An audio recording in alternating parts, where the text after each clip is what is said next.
Tapos ganyan ang gagawin ninyo. Ang hinaan nyo naman, na-divide and conquer kayo ng pera. Totoo. Kami nga, ilang unos na eh. Ang inang yan, pera lang. Nag-iba kayo. Diyos ko, barya-barya lang yan. Yun nga daw, sabi ni ako hindi galing sa akin to galing dun sa isang nag-react nga na parang matanda daw sa kanila. Parang nasa 6K, 5K lang daw. Putang ina 6K. Bigyan ko na lang kayo ng 6K, magbati na kayo. Gago.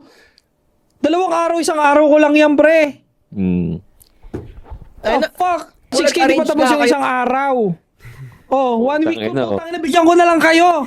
Pinlexa na tayo ni... Pukinang inang yan, pare. Half day lang yan. Huwag na kayo mag-aaway. Hindi kasi nakakainis eh. Pare, sorry, nakakainis kasi talaga eh. Go. 6K. Hmm. Siguro sa akin valid lang mag-away kaming tatlo, ha? 300 million. Milyones na. Oo, usapan. tatampo ko. Bubungguin kita ng Lambo.